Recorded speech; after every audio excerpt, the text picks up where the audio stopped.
a gravação. Perfeito. Vamos lá. Pessoal,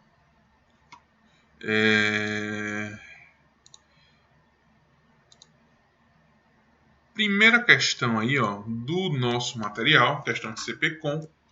Deixa eu ver aqui. Como eu só estou com um monitor, eu também fico um pouquinho... para mim é um pouco ruim também. Mas vamos lá.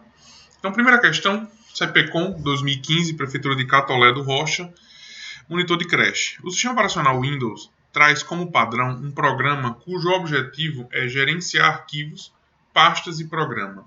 Esse programa é conhecido como... Galera, olha só, não está compartilhando a tela. Pessoal, não estão vendo a tela? Pessoal, está vendo minha tela? Carol não está vendo, está. Luane está dizendo que está vendo. Carol, se você não estiver vendo, você sai e entra novamente, tá? Isso, perfeito.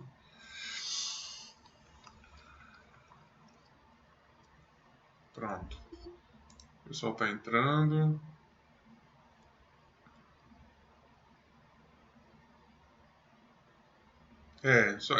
Quando você clica na tela, você tem como fixar a tela, tá? Tem como se fosse um PCVzinho que você tem como fixar a tela. Beleza, simbora. Bom, então primeira questão, CPCOM 2015, Prefeitura de Catolé. Ele pergunta aqui, ele disse aqui que o Windows é um sistema operacional que traz um programa do tipo gerenciador de arquivos, pastas e programa. Esse programa é denominado o quê, galera? Windows Explorer, tá? Lembrando que no Windows 10, o nome desse programa passou a ser o quê? Explorador de arquivos, certo? Explorador de arquivos.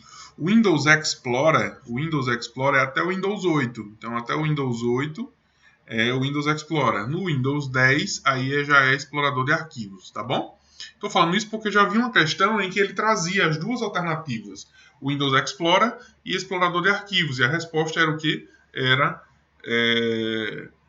explorador de arquivos, tá bom? Vamos embora, vamos para a segunda questão. Então, primeira questão, super tranquila, letra C.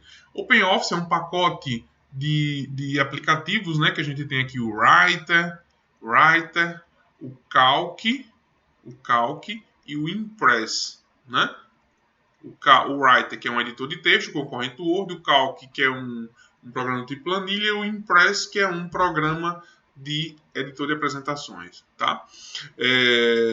Controlador de arquivos não é. Painel de controle é um programa para gerenciar as funcionalidades do sistema operacional. E o Internet Explorer todo mundo sabe que é um navegador, tá? Então, primeira questão, letra C é a resposta.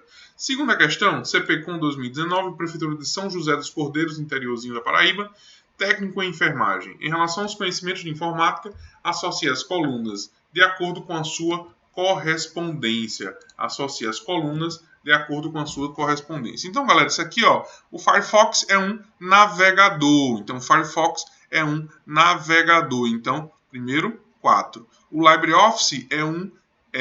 aí aqui, o LibreOffice é como eu falei, o LibreOffice, da mesma forma que o OpenOffice, né? O LibreOffice nós temos o Writer, o Calc e o Impress, né? Então, aqui vai ficar o item 4. O LibreOffice, o Calc, a gente já sabe aqui, ó, que é um programa de planilha. Ele vai considerar o LibreOffice como um editor de texto. Mas tudo bem, ele não foi muito feliz com a elaboração. E o PowerPoint é um editor de apresentação. Então, ó, veja que ele considerou o LibreOffice como um editor de texto 1, certo? Então, ficou 4, 1, 3 e 2. 4, 1, 3 e 2. Resposta, letra D de dado. Tá? Ele não foi muito feliz, não, mas tudo bem. Deu pra gente entender. Beleza? Vamos embora. O pessoal tá chegando ainda. Estou liberando aqui a entrada. Lara. alguns alunos nossos aqui do nosso curso para a Câmara Municipal de Cabedelo. Sejam bem-vindos. Quem chegou agora também, seja bem-vindo. Quem não é do Zenit, sejam muito bem-vindos, tá? Vamos para a terceira questão, CPCOM 2015, Prefeitura de Catolé do Rocha. Também, utilizando o Excel 2010, assina a alternativa que apresenta o valor obtido na célula A4 da planilha a seguir, quando é inserida a fórmula se B2 maior do que A3, maior B1, 2 pontos B3, ponto, vírgula 1, se não, menor A1, 2 pontos A3, ponto, vírgula 2. Galera, primeira coisa que você tem que saber, quando você se depara com qualquer questão da função se, então caiu a função se, você sempre vai saber que se ele vai ter uma condição, ponto e vírgula, um valor se o si for verdadeiro, ponto e vírgula, um valor se o si for falso. Esses são os três argumentos que normalmente eles vêm numa função se. Aí, ó, nessa condição aqui, sempre você vai ter uma comparação, tá? Uma comparação para que você possa obter um resultado lógico. Então, tal argumento... Opa, ficou bem grosso aqui. Ó, tal coisa é maior do que tal coisa é menor do que tal coisa é maior ou igual a tal coisa é menor ou igual a tal coisa é igual a tal coisa e tal coisa é diferente de tal coisa. Sempre vai ser assim, tá? Então, se você observar aqui, ó, na questão, ó, eu tenho isso aqui, ó, B2 é maior do que A3, então essa aqui, ó, é a minha condição. Essa aqui é a minha condição.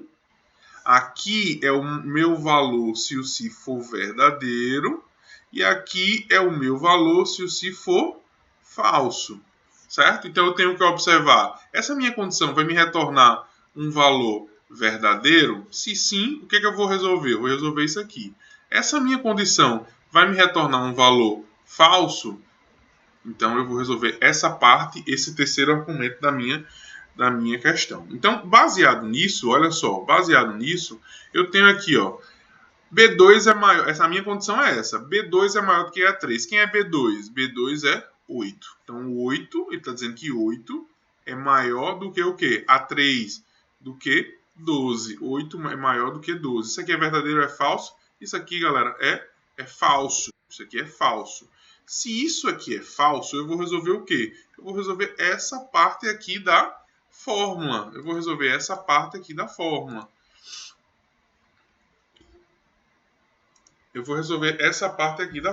O pessoal está entrando aqui. Beleza. Pronto. Então, essa parte da fórmula, ele me traz o seguinte, ó. Ele quer o segundo menor valor, nesse intervalo, ó. A fórmula é menor A1, 2 pontos A3, A1, 2 pontos A3, ponto e vírgula 2. O que isso significa? Ele quer o segundo menor valor nesse intervalo aqui, de A1 até A3. Então, o intervalo aqui, ó, ele quer o segundo menor valor. Quem é o primeiro menor valor? O primeiro menor valor é o 3. Quem é o segundo menor valor? O segundo menor valor é o 6. Então, a resposta aqui, ó, o resultado disso aqui vai ser o quê? Vai ser 6. Resposta, letra C. De casa é a resposta correta. Alguma dúvida nessa questão, pessoal? Alguém não entendeu? Questão bem tranquila. Só precisa um pouquinho de raciocínio aí e conhecimento da estrutura. Beleza? Poliana Menezes, você entendeu? Você pediu para explicar a fórmula. Beleza, show. Então vamos embora. Vamos para a terceira questão. Vamos para a próxima questão, quer dizer, terceira não. Vamos para a quarta questão. Então, quarta questão, CPCOM 2019, Prefeitura de São José dos Cordeiros. Em uma determinada empresa, o banco de dados com as informações de todos os funcionários que estava armazenado em um computador foi acessado por usuários que não tinham autorização. Então está dizendo que alguns usuários que acessaram algumas informações em um computador, sendo que eles não tinham autorização. Então, esses usuários conseguiram editar as informações contidas no banco, tá?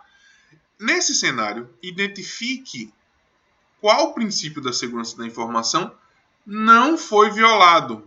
Quando a gente fala de princípios da segurança, dentro do conteúdo de segurança da informação, a primeira coisa que a gente estuda são os princípios. Os princípios, certo? O que são os princípios de segurança? São alguns, digamos assim, são alguns mandamentos que nós da área de TI seguimos para fazer com que um sistema ele seja confiável. E aí a gente lembra sempre da sigla SIDA. SIDA.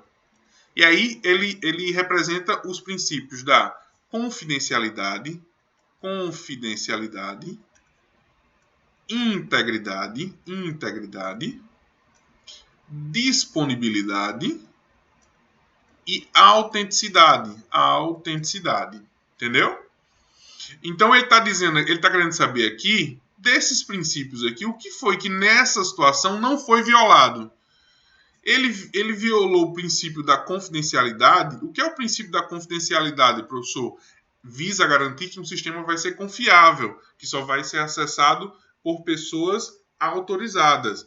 Ele violou o princípio da confidencialidade? Ele violou o princípio da confidencialidade. Tá aqui a confidencialidade. Então já não pode ser a letra B de bola. Já não pode ser a letra B de bola. Ele violou o princípio da integridade? Sim. Ele disse que eles conseguiram editar as informações. Então, eles violaram o princípio da integridade. Eles violaram o princípio da autenticidade? Sim. Certo? De alguma forma, eles conseguiram se passar por alguém e conseguiram acessar aquele sistema para que pudesse alterar o banco. Propriedade é um princípio? Não, não é um princípio, tá? Então, identifique qual princípio da segurança da informação não foi violado. Não foi violado a disponibilidade. A disponibilidade visa garantir que um sistema vai estar sempre funcionando quando ele for requisitado, quando ele for acessado. Então, não foi violado esse princípio, certo? Ele não, por exemplo, ele não derrubou, ele não falou aqui que ele derrubou o servidor, certo? Ele derrubou o servidor e aí o sistema ficou inoperante. Se ele tivesse dito que ele derrubou o servidor e o sistema ficou inoperante, e o sistema ficou inacessível, aí ele teria violado o princípio da disponibilidade. Então, nesse caso aqui, não foi violado o princípio da disponibilidade. Resposta da quarta questão, letra A. Alguma dúvida? Deixa eu ver aqui no chat. Não, né? Perfeito. Manu colocou aí letra A. Show de bola. Quando a gente fala dos princípios, a gente tem que lembrar também de um princípio que não está dentro da SIDA, né? Que é o não repúdio. O não repúdio. O não repúdio é você não poder dizer que não foi você que fez alguma coisa, tá? É você não poder dizer que não foi você que fez alguma coisa. É você tirar o corpo fora, é você tirar o seu da reta, é você tirar da seringa. Então, mais ou menos isso. Isso é o famoso não repúdio. Professor, e para que isso é utilizado? Por exemplo, você faz uma compra e aí, de repente, você liga para o banco e diz assim, ei, não foi eu que fiz essa compra, não. Tá? Como é que o banco vai conseguir provar que foi você quem fez? Entendeu? Isso é o princípio do não repúdio. Você não poder tirar o corpo fora. Tá? Vamos embora. Vamos para a quinta questão. A gente tem muitas questões. Eu coloquei aqui uma grande quantidade de questões. Na verdade, eu coloquei todas as questões, ou pelo menos 99% das questões que eu achei relevante da CPCOM aqui nesse material. Tá? Então, todas as questões que eu achei da CPCOM eu coloquei aqui, mesmo que eu não conseguisse resolver todas. Tá? Eu coloquei aqui, eu passo o gabarito para vocês. Já tem um material gabaritado disso aqui, eu passo o gabarito para vocês. E também vou colocar meu WhatsApp aqui, caso alguém tenha alguma dúvida, queira estudar, queira ter alguma dúvida, manda um áudio para mim, que eu vou estar ajudando vocês aí. Vou deixar aqui meu WhatsApp, ó, 83 99847 3284. 99847 3284, tá? Professor, e qual é o WhatsApp do Zenit? 99665 4677, certo? Qualquer coisa, se vocês precisarem do Zente, vem o concurso aí da Prefeitura de João Pessoa. Nós teremos turnos para vários cargos, saúde, administrativo, educação, tá? E vocês falam aí com a Priscila, tá? Priscila. Vamos embora. Vamos fazer a quinta questão. CPCOM 2019. CPCOM 2019, sobre a computação em nuvem, essa é a alternativa que apresenta falsa informação. Computação em nuvem reduz os custos do usuário na aquisição de hardware e software.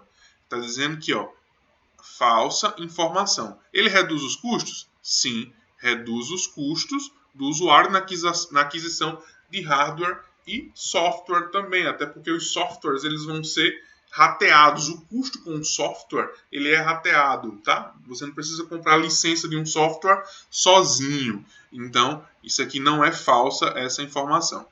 Ele fornece diversos serviços de computação, dentre os quais banco de dados, servidor e software, sim. Certo? Pessoal, só voltando aqui, eu acho que todo mundo sabe o que é computação em nuvem. Computação em nuvem é todo o serviço que ele é disponibilizado através da internet, tá? Onde o meu acesso ele é feito através da internet. Então, por exemplo, quando você usa um webmail, o seu Gmail, por exemplo, isso aí é computação nas nuvens? Sim. Quando você utiliza um programa do tipo Google Drive e guarda suas informações nesse repositório de informações, você está utilizando computação nas nuvens? Sim, está utilizando o recurso de computação nas nuvens, tá? Só para contextualizar. Letra B. Fornece diversos serviços de computação, dentre os quais banco de dados, servidores e software. Sim, fornece esse tipo de serviço também. Então, a resposta, a letra A está correta, a letra B também está correta. Letra C. O IaaS, Infraestrutura como Serviço, é uma categoria de serviço de computação em nuvem responsável pela distribuição, está dizendo que o IaaS é responsável pela distribuição de aplicativos de software pela internet. Não, tá? Isso aqui não é o IaaS. Eu não sei se vocês sabem, mas quando a gente fala em nuvem, quando a gente fala em cloud, nós temos alguns tipos de serviços de nuvem. Certo? E aí nós temos o IaaS, o SaaS, o PaaS e o DaaS, certo? Vou falar aqui rapidamente de cada um deles para que vocês lembrem pelo menos dessas siglas aqui, que é bem importante, porque tem um tópico aí no edital de vocês falando sobre computação em nuvem. Então, o IaaS é infraestrutura como serviço de nuvem. Infraestrutura como serviço de nuvem. O que é isso, Paulo? No lugar de você comprar, por exemplo, um servidor para armazenar o sistema da sua empresa, você aluga aquele servidor e você vai acessá-lo via internet. Tá? Sai muito mais em conta, tá? E sai muito melhor também com relação à segurança, com relação a backup, porque a empresa ela vai ficar responsável por fazer toda essa parte. SaaS é software, vem de software como serviço de nuvem. O que é isso, professor? É você ter um software e no lugar de você instalar aquele software na sua máquina ou no seu servidor, você acessa aquele software via web. Então, por exemplo, o pacote do Office ele tem um pacote chamado 365, Office 365, que é o Word, é o Excel, é o PowerPoint, tudo isso aí você acessando através da internet. Você também pode instalar no seu navegador, instalar no seu computador, mas você pode acessar ele através do navegador em qualquer computador, em qualquer lugar que você esteja, tá? Qualquer lugar que você estiver. Então isso é SaaS, Software as a Service, um software como serviço de nuvem, tá? PaaS, plataforma como serviço de nuvem. Todo desenvolvedor, todo programador, para criar um programa, ele precisa de um programa, tá? Então, para você criar um programa, você precisa de um programa. que a gente chama de plataforma de desenvolvimento e teste. Então, o que acontece? Esse cara, para criar um programa, alguns dessas plataformas são pagas. E no lugar dele pagar aquela plataforma, ele pode alugar um servidor, alugar uma máquina, não precisa ser um servidor, alugar uma máquina na internet. E ele diz assim, eu quero que nessa máquina tenha esse programa que eu vou usar para criar um outro programa. Tá? E aí ele paga mensalmente, ele não paga o valor integral da licença, porque aquilo é rateado por vários usuários, sai bem mais em conta. Também não é dele a licença, tá? Ele só vai usar enquanto ele estiver pagando. Então, se o projeto dele de desenvolvimento daquele software vai durar aí 3 meses, ele aluga um servidor aí, aluga uma máquina durante 3 meses, acessa aquela máquina remotamente e faz o seu trabalho. Então, é uma plataforma de desenvolvimento e teste. Eu acho que a letra D aqui, ele falou bem bonitinho sobre isso. O PaaS refere-se ao serviço de computação em nuvem que fornece um ambiente sob demanda, ou seja, baseado na minha necessidade, para o desenvolvimento, teste e fornecimento e gerenciamento de aplicativos de software, né? Para desenvolvimento, teste. Então, PaaS é plataforma de desenvolvimento, teste e gerenciamento de aplicativos de software, certo? E o DaaS, galera, DaaS vem de database, vem de database, certo? Banco de dados como serviço de nuvem. Então, no lugar de eu ter um servidor na minha empresa com um banco de dados para armazenar os dados da minha empresa, eu contrato um servidor com um banco de dados para armazenar esses dados da minha empresa, tá? Então, esses são os 4 tipos de serviço de nuvem que mais são explorados em provas de concursos públicos. Então, aqui, a letra D nós já vimos que está certa. E a letra E, permite o acesso remoto às informações? Sim, permite o acesso remoto. Resposta, letra C de casa, é a resposta correta dessa questão, tá bom? Deixa eu ver aqui só uma coisa. Deixa eu ver aqui uma informação.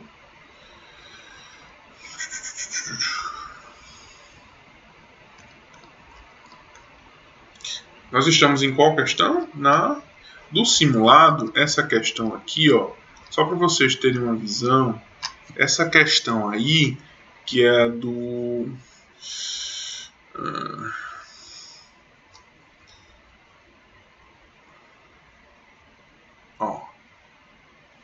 essa questão, a 20ª questão, ela teve um acerto foi uma quantidade boa de acerto, 68% das pessoas acabaram acertando, 68% de vocês que responderam acabaram acertando e respondendo lá a letra C no simulado, tá? Vamos para a sexta questão. A sexta questão, 75% das pessoas acertaram, tá? Só para ir dizendo mais ou menos aqui o percentual. Uma planilha eletrônica apresenta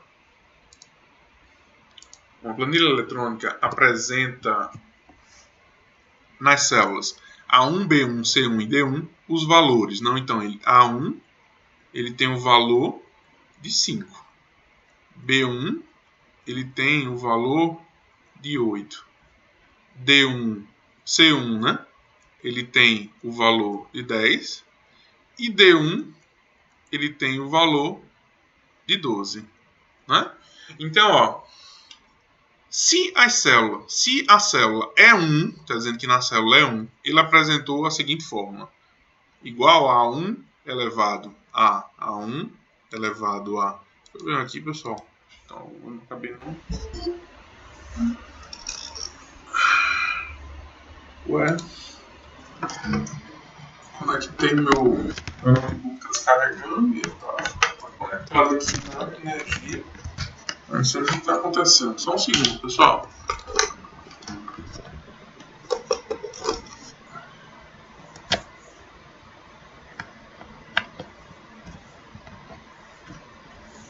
Registrado. sei se é essa tomada. Só um segundo, pessoal, tá? Deixa eu ver aqui que já vai arriar o... Já vai arriar aqui a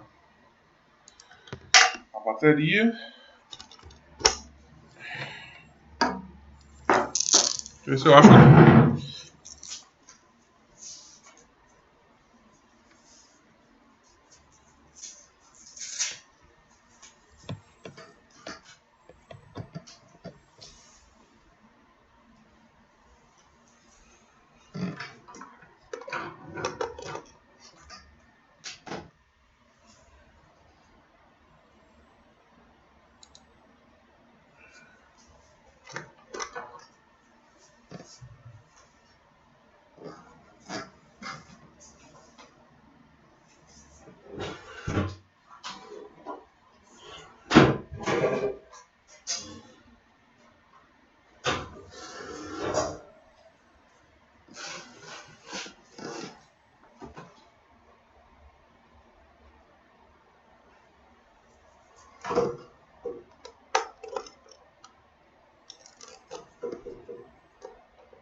Pessoal, só um segundo, tá? Eu tô aqui vendo se eu consigo ligar a energia.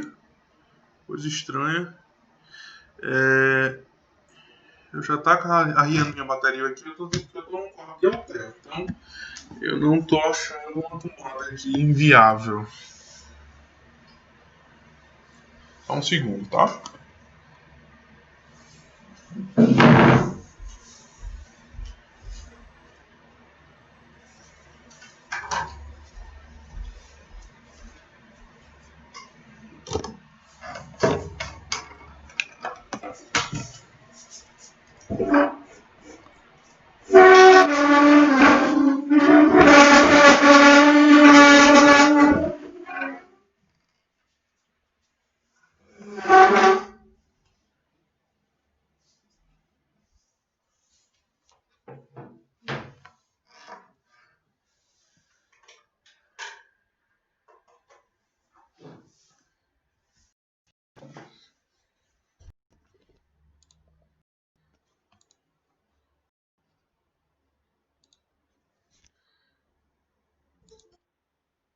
Beleza, galera. Voltei. Consegui aqui uma tomada funcionando. Coisa chata. Vamos lá. Vou voltar aqui para a questão. Tá todo mundo me ouvindo? Todo mundo tranquilo? Vamos embora. Galera, a primeira coisa aqui que você tem que se ligar nessa questão é o conceito das prioridades. Vou botar aqui em cima. Vou puxar um pouquinho para o lado direito. Vou colocar aqui as prioridades. As prioridades no Excel. Certo? Então, sempre que você for resolver alguma questão no Excel, alguma fórmula, você primeiro vai resolver o que tiver entre parênteses, depois você vai fazer a potência, né, exponenciação, depois você vai fazer multiplicações e divisões, e por último você vai fazer somas e subtrações. Com um pequeno detalhe, se você tiver uma fórmula que seja assim, 2 vezes 3, 2 vezes 3 dividido por 2, certo? Eu tenho uma multiplicação depois eu tenho a divisão. Então você sempre vai fazer da esquerda para a direita. Então você vai fazer o que aqui? Ó? Igual 2 vezes 3, 6, dividido por 2, vai dar 3, certo? Ok? Agora, se você se deparar, por exemplo, com uma forma que seja igual a 2 dividido por 2 vezes 3, o que eu vou fazer? 2, aí eu tenho que fazer sempre da esquerda para a direita. Então, 2 dividido por 2 dá 1 vezes 3, vai dar 3 também, certo? Mas observe que sempre você vai fazer, se eles estiverem no mesmo nível hierárquico, né, você vai fazer sempre da esquerda para a direita. Aqui, ó, na questão, deixa eu apagar isso, né? Eu vou fazer aqui, na questão eu vou ter, ó, igual a A1 elevado ao quadrado. Quem é A1? 5 elevado ao quadrado. Multiplicado por B1, multiplicado por B1, que é 8. Multiplicado por B1, que é 8, mais C1, que é 10, multiplicado por D1, que é 12, dividido por 2 mais 1, certo? Então, eu tenho aqui divisões, eu tenho multiplicações, eu tenho somas. Eu tenho que primeiro fazer, no caso aqui, a potência, certo? E aqui eu vou fazer ó, igual a 5 elevado ao quadrado. 5 vezes 5 dá 25. Vezes 8 mais 10 vezes 12 dividido por 2 mais 1. Observe que não tem nenhum parênteses. Se não tem nenhum parênteses, eu vou ter que fazer sempre da esquerda para a direita. Então, a primeira coisa que eu vou fazer é 25 vezes 8. 25 vezes 8. 25 vezes 8. Que vai dar 200. Beleza, perfeito. Vai ficar 200 mais 10. Eu vou já botar aqui, ó, 200 mais 10. Tá vendo? Posso fazer isso agora? Vezes 12 dividido por 2 mais 1. Aí eu vou fazer o que agora? Eu vou colocar ó, igual a 200. Eu vou fazer o que agora? Eu vou fazer o 10 vezes 12, né? 10 vezes 12 dá o quê? Vai dar 120. Vai ficar 200 mais... Tá apagando tudo a impressão minha. Pagou?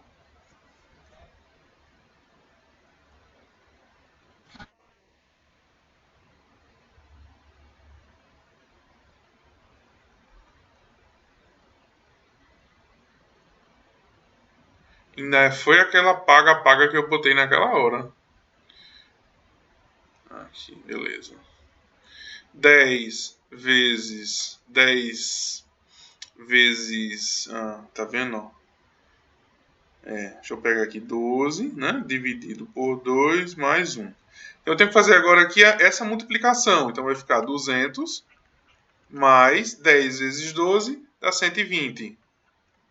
120 dividido por 2 mais 1. Né? Então eu tenho aqui uma soma, eu tenho aqui uma divisão e eu tenho uma soma. Então eu tenho que fazer primeiro a divisão. Vai ficar o que aqui? Ó? Vai ficar 200 mais 120 dividido por 2 vai dar 60. Mais 1. Agora eu posso somar tudo, vai dar 261. É a resposta correta, letra A. Tá? Então, sexta questão, tranquilo. Sexta questão, tranquila. Letra A é a resposta correta. Oi.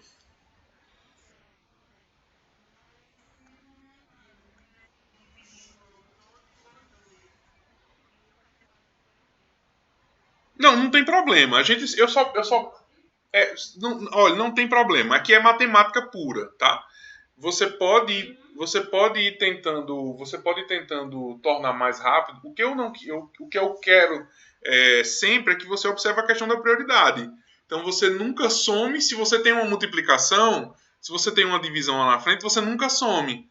até que você resolva todas as multiplicações e as divisões para depois somar, certo? Isso aí é matemática. Eu só gosto de fazer assim, um pouquinho mais detalhado para não confundir, entendeu? E você acabar não errando. Só isso, mas você pode fazer, é matemática básica e tranquila, beleza? Pronto, não tem problema. Não tem problema. O que você não poderia ter feito aí, o 12 por 2 está no mesmo nível hierárquico, né? Então não tem problema. O que você não poderia ter feito era só alguma soma ou alguma subtração. Isso. Foi.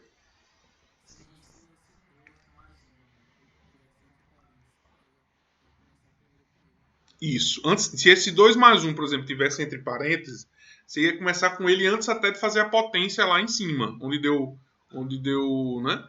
Claro que não ia mudar nada, né? Porque ele não tá, eles não estão tendo relação direta um com o outro aí. Mas parênteses é a primeira coisa que você faz. São os parênteses. Então, resposta aí, galera, letra A. Vamos para a sétima? Vamos embora. No que, deixa eu apagar aqui um pouquinho. Tá tapando aqui um pouquinho da questão, só para a gente deixar bonitinho. Sétima questão, deixa eu ver se mais alguém aqui está querendo entrar na aula. Não, parou, estabilizou. Beleza. Sétima questão diz o seguinte: no que se refere aos componentes funcionais de computadores e aos periféricos e dispositivos de entrada, de saída e de armazenamento de dados, assinale a opção correta. A memória do tipo ROM, o que significa ROM? Read Only Memory, memória de apenas leitura. Então, a primeira coisa que você tem que se lembrar quando você fala de memória ROM é que ela é de apenas leitura. Memórias do tipo de ROM podem ser processadas inúmeras vezes, bem como ser apagadas por qualquer programa de computador. E aí, galera, o que vocês responderam aí na sétima? Não, né? Não, tá? Até porque, por exemplo, quando a gente fala da memória ROM, que é aquela memória ROM do computador, quando a gente fala em memória ROM, tem alguns tipos de ROM. Tem a ROM, PROM, EPROM e EEPROM, né? O que vai mudar nessas aqui é justamente a forma como as informações elas podem ser gravadas ou apagadas, tá? Então, se a gente usa, por exemplo, um pendrive, o pendrive é um tipo de EEPROM. O pendrive é um tipo de EEPROM, que aí entra a memória flash. Memória flash. Certo? Então, eu consigo apagar e gravar de forma mais fácil, tá? Mas aqui ele não especificou se ele está falando, por exemplo, da memória EPROM. Então a gente não pode marcar como sendo uma resposta correta. B. A função da unidade central de processamento, ou CPU, é executar os programas armazenados no dispositivo de saída? Não. A CPU, ele processa, ele executa as informações que estão na memória primária. Na memória principal, também conhecida como memória RAM. Então a CPU vai lá na memória RAM e executa todos os programas do nosso computador, tá certo? Então os programas eles saem da memória secundária, vão para a memória principal, que é a memória RAM, para eles serem executados pelo processador. Falso. Letra C. A unidade lógica executa as operações aritméticas dirigidas pela memória secundária? Pelo HD? Não, né? A unidade lógica é um componente, inclusive, do processador, que é a ULA, unidade lógica e aritmética, tá? Não tem nada a ver com memória secundária. Letra D. A memória principal de um computador é geralmente uma memória do tipo RAM. Beleza, é uma memória volátil, né? Memória volátil. E aí ele colocou entre parênteses a memória RAM perfeita. Resposta, letra D de dado. Letra D de dado. Só para a gente ter uma visão. Deixa eu ver aqui. 58% das pessoas acertaram essa questão, certo? Só para vocês terem uma visão dessa questão aqui, ó, dos percentuais. Os percentuais dessa questão foram essas, ó, no simulado, ó. Então eu tive aqui, ó, 58% acertaram e o restante, né? E o restante, 42%, 41%, 41,4% das pessoas acabaram errando essa questão, tá bom? Oitava questão. Um sistema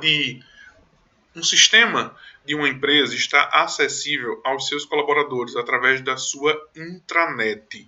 Então, um sistema de uma empresa está acessível aos seus colaboradores através da sua intranet. Isso significa que, galera, primeira coisa, você tem que saber o que é uma intranet. Você tem que saber o que é uma intranet. O que é uma intranet? Isso aqui é bem importante, tá? Para o concurso de vocês. Intranet é a rede interna de uma empresa. É a rede privada de uma empresa. É a rede que quem tem acesso, os colaboradores, né?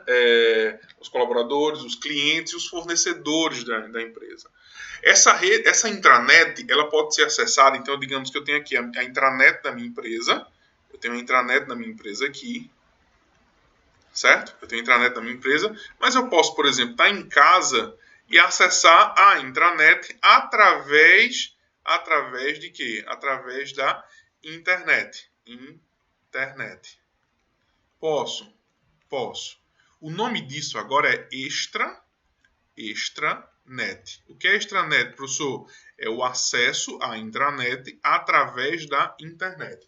Então, se eu estiver em casa, através da internet, e acessar a intranet da minha empresa, eu estou utilizando uma extranet. Geralmente, quando a gente fala em extranet, a gente tem que associar sempre ao conteúdo de VPN, que é as redes privativas virtuais. Se eu vou trafegar os dados da minha empresa através de uma rede pública, que é a intranet, ela precisa de proteção, ela precisa de uma criptografia, por exemplo. Então a VPN ela vai me dar esse tipo de segurança para que eu consiga trafegar os dados da minha empresa através de uma rede pública. Então ele fala aqui, ó, sobre intranet. O sistema pode ser acessado somente por colaboradores internos ou usuários previamente autorizados. E somente de novo, ele colocou somente duas vezes, ó. E somente da rede local da organização. Acabei de dizer que você consegue acessar a intranet de casa, por exemplo. Através de uma VPN você consegue acessar a intranet de casa. B. Qualquer usuário da internet pode acessar o sistema? Qualquer usuário também não, né? Faz parte da Deep Web. O que é a Deep Web, galera? Deep Web é aquele lado obscuro aí da internet, aquele mundo paralelo, né? A Deep Web, ela é uma internet, ela é uma rede, né, digamos assim, que é acessada aí, através do mundo da internet mesmo, só que, primeiro você usa ela através de um navegador específico, que é o Tor, né? É o Tor, o nome do navegador é Tor, é o navegador que você usa, entra na Deep Web. E lá, nesse mundo aí, você tem acesso a algumas informações, digamos assim, não só informações, mas coisas ilícitas. É muito comum a venda de drogas, de armamento, né, pedofilia. Então tem um monte de coisa errada nesse mundo aí, tá bom? Então a intranet faz parte da Deep Web? Não, né? A intranet é um sistema que pode ser acessado somente por usuários previamente autorizados, mas também pode ser possível acesso através da internet, dependendo de como a intranet foi configurada. Beleza, perfeito. Foi o que eu acabei de explicar aqui para vocês quando eu falei sobre extranet, tá? Aí ele está dizendo que as tecnologias utilizadas pela rede que armazenam o sistema são diferentes da internet. Pelo contrário, né, galera? Qual é o protocolo, qual é o padrão de protocolos que é utilizado na internet? É o TCP/IP. TCP/IP. E qual é o padrão utilizado nas intranets, nas redes locais? Também é o TCP/IP, tá bom? Então, resposta letra D de dado é a resposta correta dessa questão, tá? 69% das pessoas acertaram essa questão. 69% das pessoas acertaram essa questão. Tá aqui, ó, só para vocês terem uma visão dos erros e dos acertos com relação ao simulado. Então, muita gente acabou colocando aqui, ó, a resposta letra A, tá? Então, 14 respostas, né? 24% responderam letra A, tá?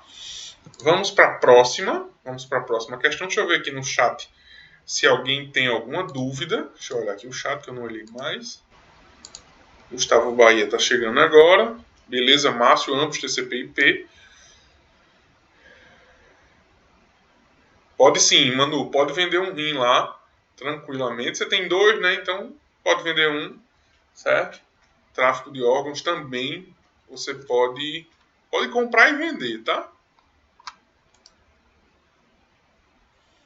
Vamos embora. Meu amigo Gustavo Bahia, seja bem-vindo. Vamos lá. Deixa eu voltar aqui para a questão. Vamos para a nona questão. Nona questão, ele fala o seguinte: ocorreu um incidente de segurança da informação na empresa onde você trabalha e a equipe de administradores de TI solicitou que os usuários não ligassem os seus computadores até que fosse realizada uma varredura em toda a rede em busca de códigos maliciosos. A suspeita é de um software que captura as teclas digitadas no teclado e os cliques do mouse. Esse software é conhecido como ransomware, cracker, alienware, spyware ou hardware. E aí, galera, hardware é todo equipamento, né, físico, né, a parte física do computador. Software é a parte lógica. Ransomware é um sequestro, cai muito em concurso público isso aqui. O ransomware é um tipo de sequestro onde todos os seus dados eles são criptografados, tanto é que existem 2 tipos de ransomware: o ransomware locked e o ransomware crypto. O locked ele bloqueia o seu acesso. Então você não consegue acessar o seu computador, o seu e-mail, não consegue acessar seus programas, você não consegue acessar suas redes sociais. Ele bloqueia tudo para você. Então, ele sequestra todo o seu acesso. E aí você tem que pagar um resgate através de uma moeda digital, chamada de bitcoins, geralmente, é que ele usa, mas ele pode utilizar outra moeda digital. E aí ele diz assim, eu preciso aí de 100 bitcoins para liberar novamente o acesso para você. Detalhe, um bitcoins hoje ele deve estar valendo em torno de 34 mil reais um bitcoins, tá? Então, ransomware não é, certo? Não é o que ele está falando aqui. Ele está falando de um software que captura as teclas digitadas, né? Cracker não é. O que é cracker? Cracker, existe o hacker e o cracker.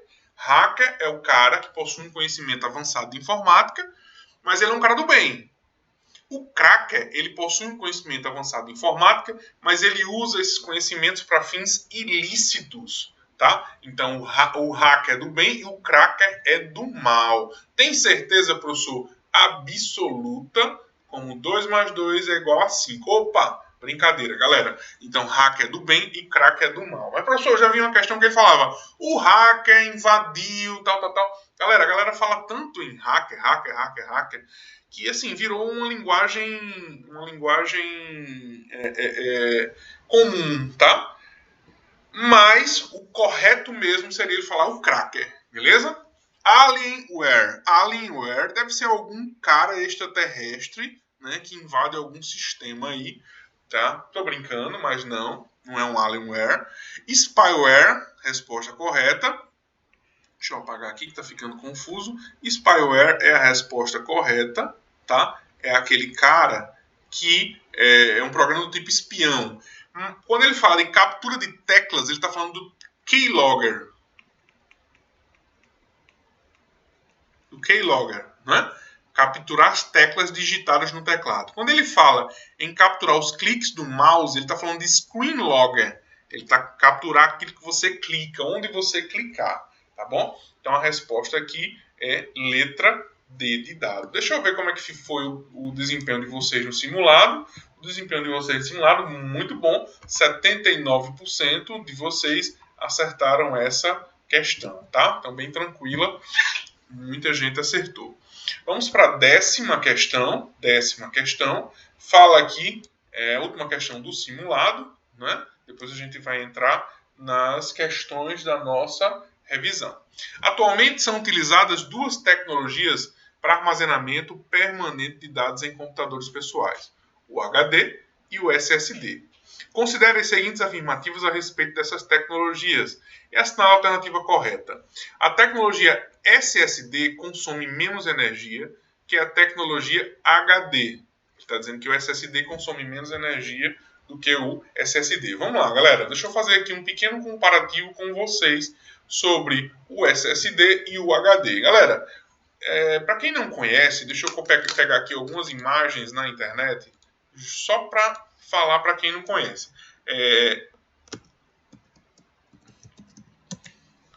Um HD ele é assim, ó. Isso aqui é um exemplo de um HD, certo? Deixa eu botar aqui para vocês. Isso aqui é um HD, certo? Aqui é um HD. E isso aqui é um SSD. Isso aqui é um SSD. Vou mostrar aqui para vocês.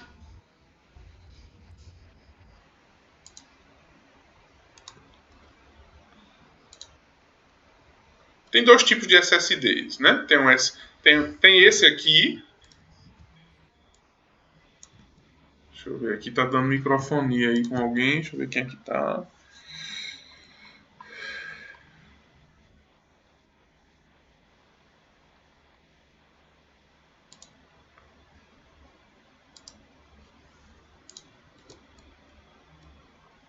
Acho que era o M. Pronto. Ó, esse é o SSD, certo? E existe outro tipo de SSD também chamado de M2, tá? Que é esse aqui. Deixa eu mostrar aqui para vocês. Ele parece um pente de memória, né? É uma nova geração aí do SSD, chamado M2, tá? Então esse aqui é o HD, esse aqui, mais gente chegando aqui, Elton. Esse aqui é o famoso HD e esse aqui é o famoso SSD, tá? O HD é um disco magnético. As informações elas são armazenadas nesse disco aqui de maneira magnética. O armazenamento dele, a tecnologia que ele utiliza é o magnetismo. Enquanto aqui ele utiliza a energia, certo? É um dispositivo aqui que ele armazena através de energia, certo? Então o que acontece? Esse aqui ele se torna muito mais resistente, então ele é mais resistente do que o HD, tá? Esse aqui, o SSD, ele é muito mais veloz do que o HD, tá? Esse aqui ele consome menos energia, certo? Professor, tem alguma desvantagem? Sim, ele é mais caro. Só que você tem os benefícios, ele é mais veloz, mais resistente e consome menos energia. Agora, a principal desvantagem dele é que ele tem uma menor durabilidade. Certo? Ele tem um ciclo de vida aí bem menor do que um HD, realmente, tá? Mas, em compensação, você ganha muito em termos de desempenho. Então, um computador hoje em dia, hoje eu não indico ninguém comprar um computador que não seja com SSD. Mas, professor, eu fui comprar um computador, tinha lá um 240 GB de SSD e um de 1 tera. Aí eu preferi comprar de 1 tera, porque aqui tem bem mais espaço. Beleza. Eu ficaria com esse aqui. Até porque hoje facilmente você compra HD externo. HD externo para você colocar as suas videoaulas e por aí vai, tá? Mas o desempenho, o ganho em termos de performance, em termos de velocidade que você tem ao utilizar um SSD é tremendo, tá? Então você tem o SSD normal e você tem o M2, né? Que é uma geração mais nova. Então se for M2 é melhor ainda, tá? Então vamos embora. Vamos responder a questão aqui agora, já que eu dei um panoramazinho aí sobre o SSD. Só para vocês terem uma visão dessa questão, essa questão ela teve um desempenho aí legal, muita gente está bem antenado, ó, 58% de vocês das pessoas que responderam o simulado, só para vocês terem uma visão, ó, 58% das pessoas que responderam o simulado responderam corretamente, que todas as afirmativas estão corretas. Vamos dar uma analisada nas alternativas. Bom, ele diz que aqui, ó, a tecnologia SSD consome menos energia do que o HD. Acabei de falar disso aqui com vocês. Perfeito. A velocidade de leitura e gravação de dados na tecnologia SSD é superior à do HD. Sim, ele é bem mais rápido. E considerando a capacidade de armazenamento, os dispositivos com base em SSD são proporcionalmente mais caros do que os com base em HD. Beleza, todas as alternativas estão corretas. Beleza? Galera, com isso eu finalizo as minhas questões aqui do simulado. Vamos agora entrar na parte da revisão. Eu só queria divulgar para vocês que eu tenho um grupo, né, um projeto chamado Projeto Gabaritando Info, certo? Onde semanalmente, na quarta-feira, eu mando um simulado com 30 questões de informática. Aí, então, você tem da quarta até o domingo para responder. Na segunda-feira, eu respondo, segunda-feira à noite, às 19 horas, 19h30 mais especificamente, eu respondo essas questões com os meus alunos, tá? E aí você tem uma lista de classificação, você tem uma classificação, você tem um simulado que você pode imprimir, você tem uma análise do desempenho, então tem uma série de coisas, uma série de vantagens para quem a aula fica gravada, se você não puder assistir, você pode assistir outro dia, e por aí vai, tá? É um projeto bem legal. Quem quiser ter acesso a esse projeto, quem estiver estudando para concursos públicos e quiser ter acesso a esse projeto do Gabaritando Info, entre em contato comigo, 83 99847 3284, certo? Então você faz o simulado na quarta e na segunda-feira eu resolvo com os alunos, tá bom? Vamos embora, vamos para as questões da nossa revisão aqui. Então, nossa revisão, primeira questão da revisão é a seguinte: CPCOM 2019, Câmara Municipal aí de Campina Grande, nossa rainha da Borborema. O que ela diz, ó? No Excel 2016, a funcionalidade texto para colunas, localizada na aba Dados, tem a seguinte função. Galera, a funcionalidade texto para colunas tem a seguinte função. Deixa eu mostrar aqui para vocês um exemplo dessa funcionalidade. Deixa eu parar a gravação aqui. Vou compartilhar outra tela com vocês, uma tela do Excel, tá? Deixa eu mostrar aqui uma outra tela. Deixa eu compartilhar outra tela. Vou compartilhar agora a tela do Excel.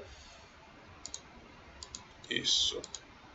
Da mesma forma que eu vou compartilhar a tela do Excel. Beleza. Olha só.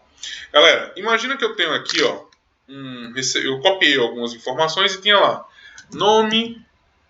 Ele está falando do Excel, né? Excel, texto para colunas. No Excel, isso, beleza. Então eu tenho aqui, ó, nome, ponto e vírgula, nome, estado, idade, certo? Idade. Aí eu tenho aqui, por exemplo, Paulo, Paraíba, 39. Manu, ponto e vírgula, Paraíba, 28. Acertei, Manu? Eu tenho aqui Ana, 36. Ana, sei lá, da Bahia, 25 anos. 35 anos, beleza. Aí eu vou selecionar, ó, esses dados aqui, ó. Vou selecionar esses dados. Eu vou vir aqui em dados. Veja que essas três informações estão dentro da mesma célula. Mas eu vou selecionar isso aqui e eu vou vir em dados. Peraí, eu já estou compartilhando, galera, com vocês. Vocês já estão visualizando? Já, né? Sim. Beleza. Fiquei com medo de não estar compartilhando ainda. Tamo junto, Márcio. Gostou da camisa do Mengão? Foi para dar sorte para vocês aqui, ó. Para dar sorte, para vocês ficarem em primeiro lugar, tá certo? Por isso que eu botei a camisa do Mengão. Vamos embora. Então, galera, se eu colocar aqui texto para colunas, ó, texto para colunas, ele pergunta, ó, o seu texto está delimitado ou tem uma largura fixa? Não, está delimitado. Eu sei que ele está delimitado por ponto e vírgula. Eu vou avançar. Está delimitado por quem? Por ponto e vírgula. Avanço e concluo. Veja o que aconteceu, ó. Tá vendo? Ele separou aqui, ó, em colunas e células, certo? Então, essa funcionalidade de texto para colunas, essa funcionalidade aí, galera, de texto para colunas, ele vai fazer com que, deixa eu agora parar a transmissão e botar a outra tela, outra janela do Whiteboard. Essa funcionalidade aí de texto para colunas, ele vai fazer com que eu divida uma única coluna de texto em várias colunas. Resposta letra D, tá? Resposta letra D é a resposta correta, tá bom? Expliquei a funcionalidade e ficou mais fácil da gente conseguir responder. Se tiver alguma dúvida, fala comigo, beleza?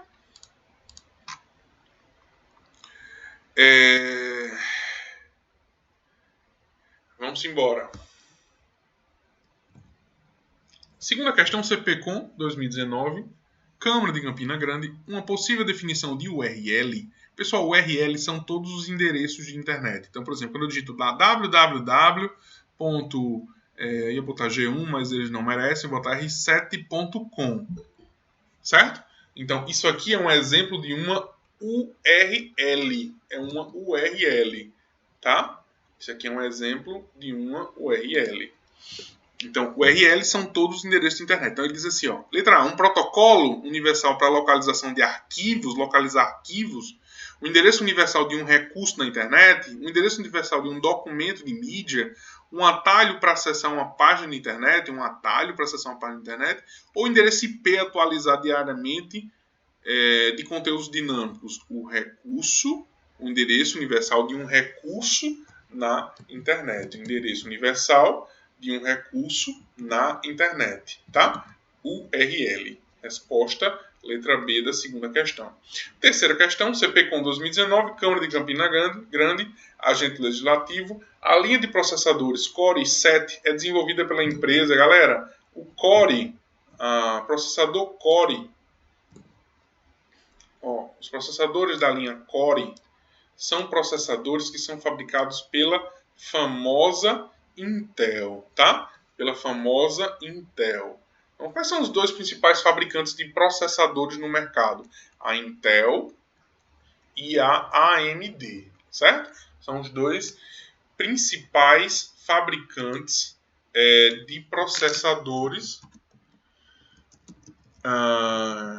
no mercado, tá certo?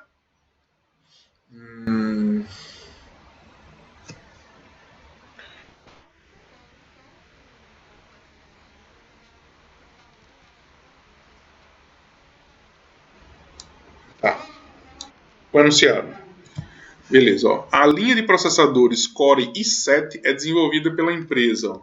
Ele está perguntando, a Core i7 é desenvolvida por que empresa? Tá? A Core i7 é desenvolvida pela Intel. Tá? Então, a gente, Core i7, i7, i5, i9, i3, né? São todos desenvolvidos pela empresa Intel. Tá?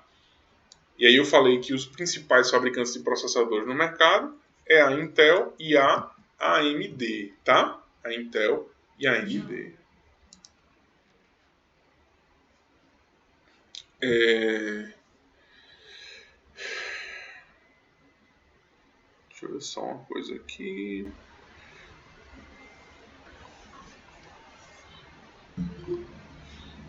Tem mais gente querendo entrar.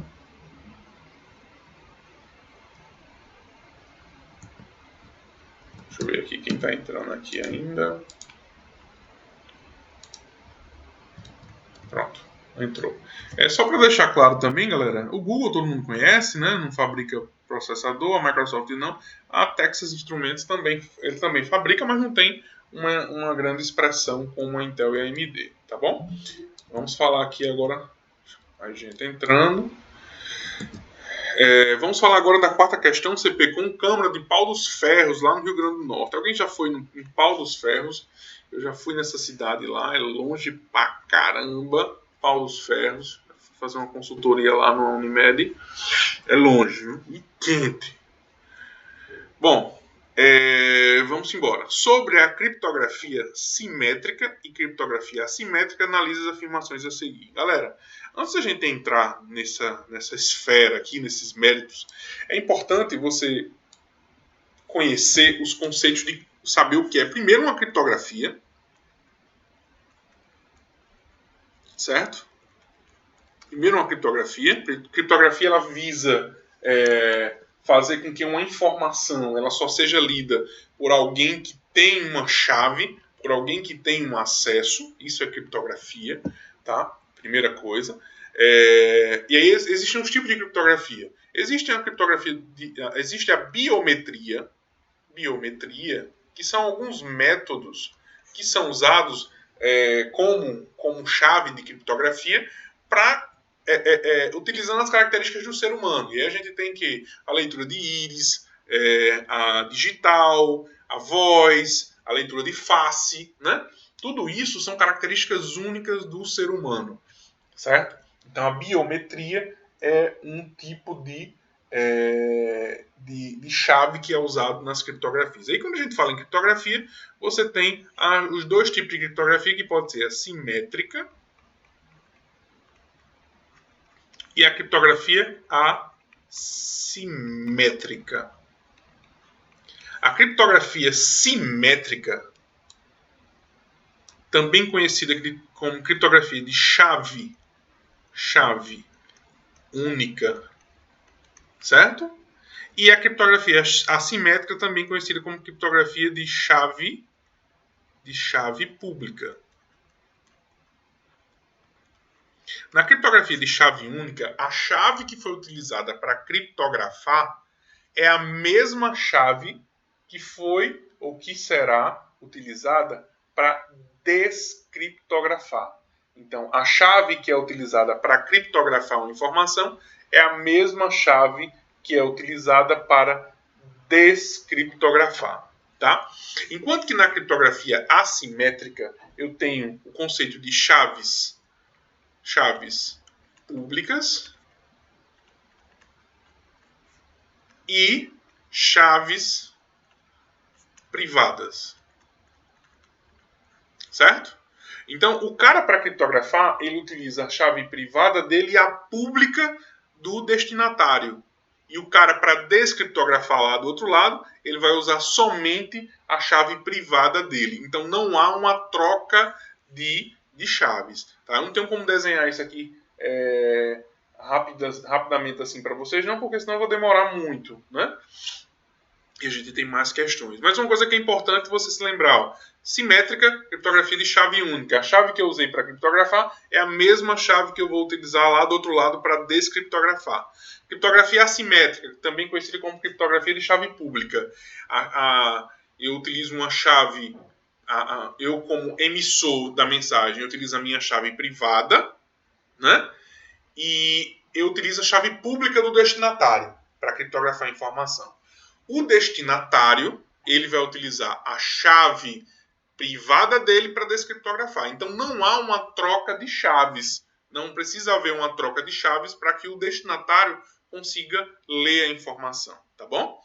Então, vamos embora. Vamos olhar aqui. Essa questão foi pau. Essa questão aqui foi pau para comer sabão e pau para saber que sabão não se come. Principalmente por conta do item 3.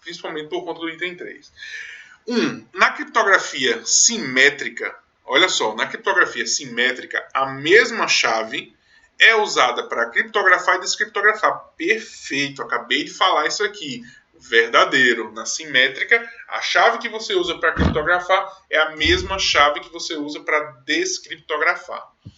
2. Na criptografia assimétrica, há chaves diferentes para criptografar e descriptografar. Perfeito, né? A criptografia que utiliza chaves públicas e chaves privadas, né?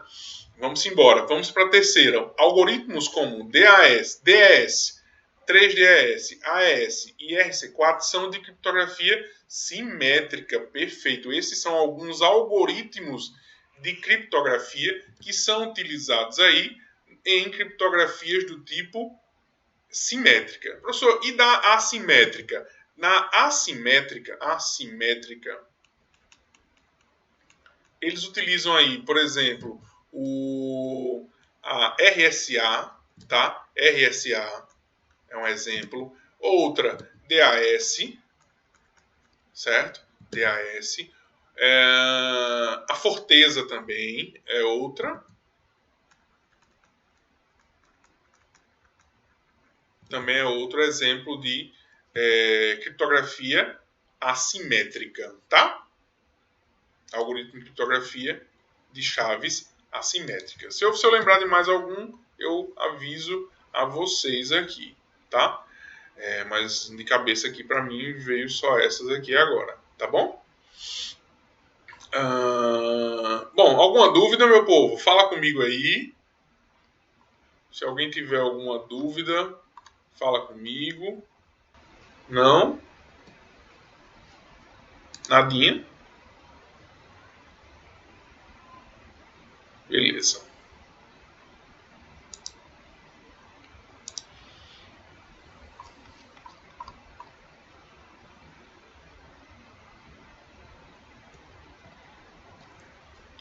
Entendi, Manu. Márcio colocou, a ideia de chave privada é para não deixar o malicioso roubar as informações. Na verdade,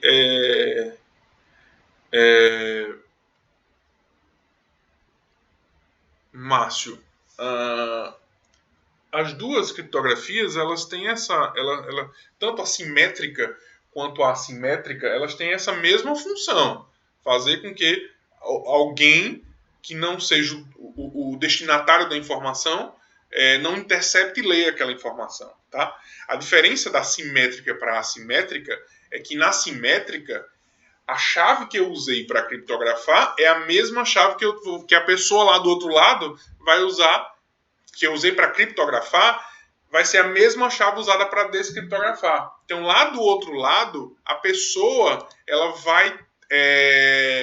eu vou ter que mandar aquela chave para outra pessoa. E nessa ação de enviar a chave para outra pessoa, é que pode haver o roubo da chave, consequentemente, a minha informação vazar. Então, a criptografia assimétrica, ela se torna mais segura, porque não precisa haver a troca de chaves, tá? Vamos embora. Então, resposta aqui, letra D, 1, 2 e 3 estão corretas as alternativas dessa questão. Vamos para a quinta questão, Câmara, ainda lá da querida Pau dos Ferros, certo? Vamos embora. No Word 2016 são funcionalidades da aba Referências. Então, galera, no Word, a aba, deixa eu mostrar aqui para vocês a aba Referências do Word, tá aqui, ó. Deixa eu mostrar aqui para vocês um print para vocês dessa aba Referências do Word, ó. Essa aba Referências do Word, tá aqui ela, ó. Deixa eu aumentar um pouquinho e deixar ela aqui embaixo. Então, ó, essa é a aba Referências. Ó. Então, no Word 2016 são funcionalidades da aba Referência. Número de linha, painel de seleção e recuar, selecionar destinatário, iniciar mala direta e envelopes, rascunho macro, modo de leitura, espaçamento entre parágrafo, efeitos e fontes, nota de rodapé, índice de ilustrações e marcar a entrada. Tá aqui, ó, marcar a entrada, certo? Índice de ilustrações, certo? E nota de rodapé. Resposta, letra E, é a resposta correta da quinta questão. Então, resposta correta da quinta questão, letra E. Beleza? Tranquilo? Então, bem legal essa questão. Bem legal essa questão. Você precisa realmente, pessoal, estar muito atento a todos os recursos que existem aí em cada uma das guias do Word, tá? Vamos para a sexta questão agora. Vamos para a sexta questão. Deixa eu tirar isso aqui de cima. Daqui. Vamos para a sexta questão. Sexta questão, CPCOM. CPCOM. Alguns softwares, deixa eu apagar aqui, apagar meu telefone também, mas vai estar aqui.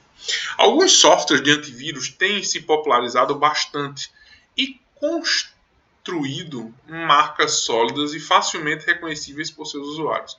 Não é um exemplo de um software antivírus. O que aí não é um exemplo de um software antivírus, galera? O que é que vocês acham? O que é que vocês marcaram aí como não exemplo de software antivírus? Deixa eu ver aqui o que é que vocês marcaram aí.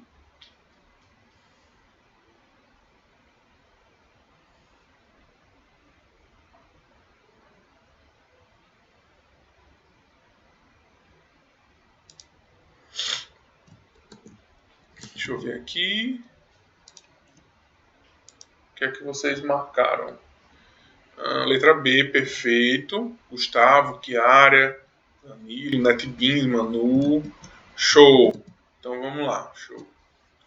Letra B, NetBeans. NetBeans tem a ver com o ambiente aí para desenvolvimento, tá?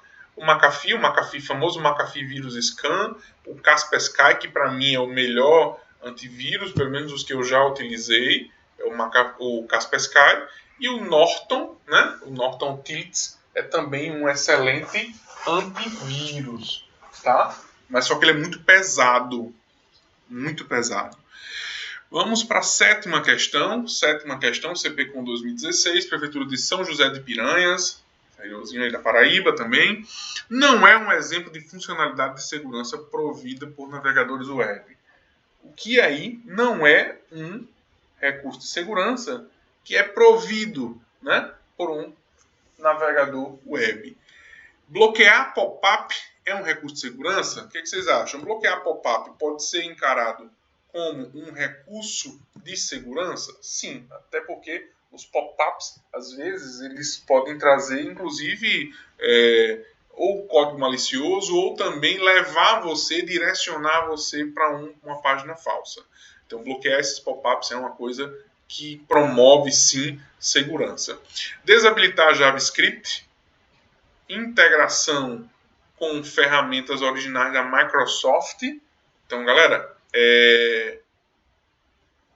integrar o navegador com o Microsoft Office, com o Word, com Excel, com PowerPoint, tem a ver com segurança? Tem a ver com navegador? Não. Resposta, letra C. Resposta, letra C. Tá? O JavaScript, galera, é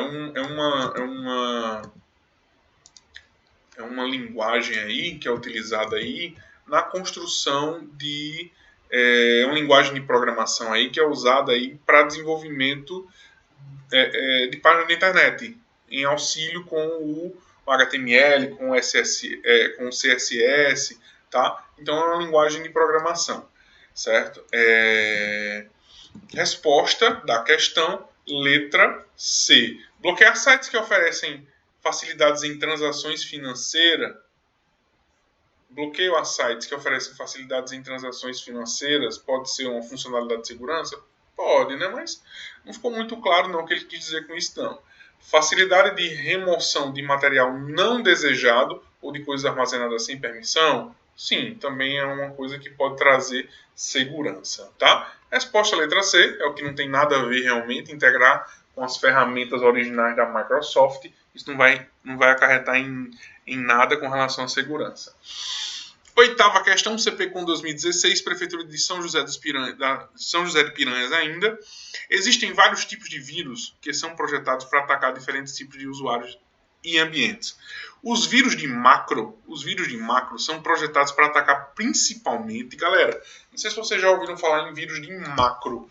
Vírus de macro. O que é macro? Primeiro, macro é um recurso que está presente no pacote do Office, certo? Então, quando você vem aqui, por exemplo, ó, deixa eu tirar um print para vocês poderem visualizar. Então, quando você vem aqui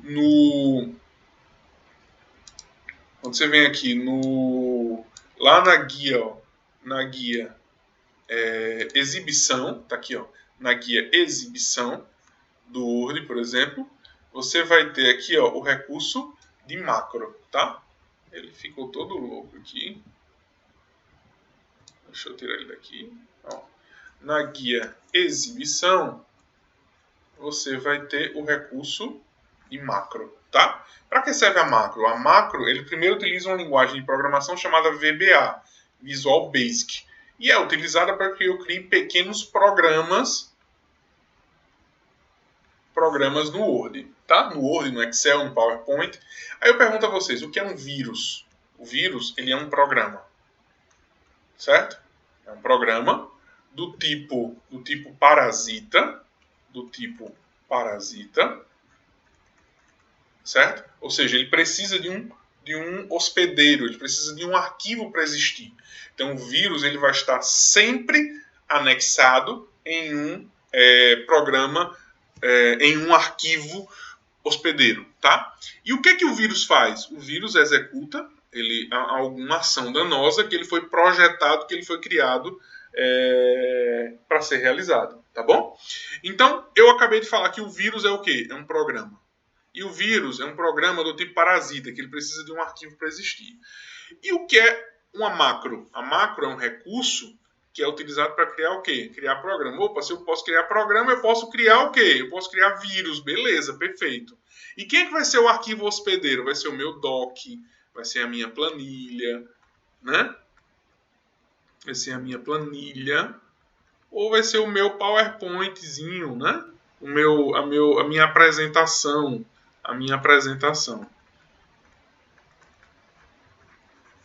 Minha apresentação, tá? Então, ó, a resposta aqui da oitava questão,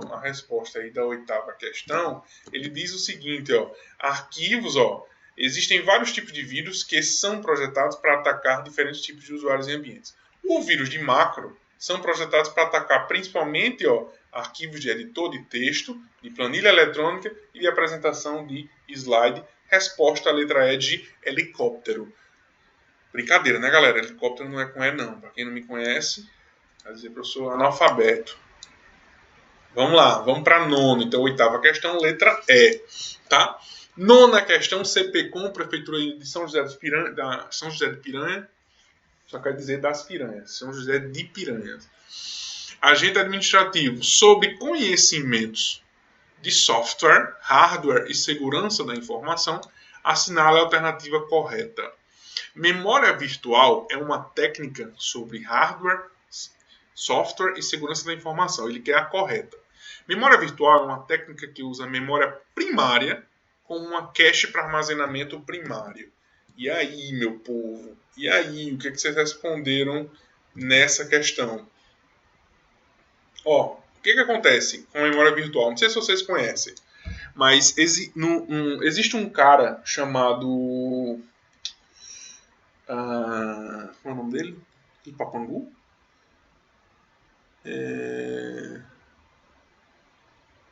Esqueci o nome dele agora. É um cara que criou aí não sei se tem alguém na área de computação aqui que lembra o nome dele. Ele criou aí o princípio básico da computação, né, chamada de arquitetura de computadores, de sequência lógica de processamento, tá? E aí, ó, esse cara, ele definiu que assim, um computador, para ser um computador, ele segue uma sequência lógica chamada entrada, processamento e saída. Certo? O que acontece? Quem faz o processamento? Meu processador. Tá? Só que ele processa as informações que estão onde? Que estão lá no HD. Que estão no disco rígido. Só que a gente acabou de falar, falei agora há pouco com vocês, que o HD é uma memória extremamente lenta. Professor, mesmo se eu usar um SSD, sim, se você for comparar a velocidade do processador com a velocidade de leitura e escrita de um HD ou de um SSD, a diferença é gigante. E aí, por isso que existe uma memória chamada primária ou principal, chamada de memória RAM. Certo? Memória RAM. Então, o que acontece? A informação ela está aqui. Deixa eu mudar aqui a cor para a informação. A informação ela está aqui. ela vai sair daqui,